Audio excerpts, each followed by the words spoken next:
Behind of us we see the Pipistrel Veles Elektro is a full electric aircraft which is used for a research project at the FH Aachen funded by the Ministry of Transport of the state of North Rhine-Westphalia. Now the research project is to optimize the propeller in aeroacoustics, aerodynamics and structure. We need the CAD file of the aircraft so we can make simulations with CFD tools and also our in-house tool called PropCode. The most important was to scan the propeller with a high resolution, to scan the body of the plane in order to have the aerodynamics, and also to have the wings and the flaps in 3 different positions in order to be able to simulate it afterwards in our software.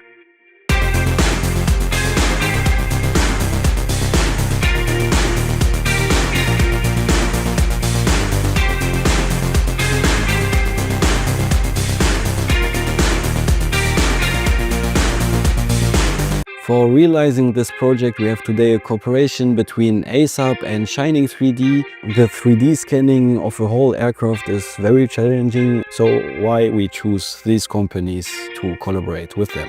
The propeller and the wings were scanned with the UE Nova, meaning the 2 combinations between the scanner and the tracker in order to get the best accuracy possible. We also use dynamic referencing in order for us to move around the plane and be able to be as flexible as possible without having any cables to slow us down.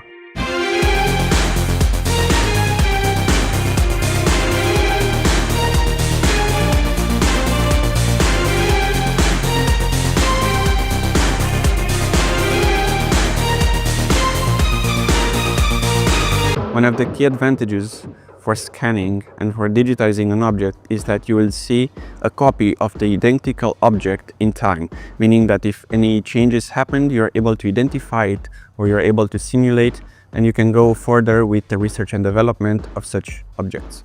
I think it was a great day, a stressful day, but a really nice day because we got the data that we need. We have the whole airplane. We got the STL, we have the wings, we have in different positions, we have the propeller, which is really important for the project. We have the body of the aircraft with high details, and it's ready to be simulated in other software, so we are able to proceed with the project.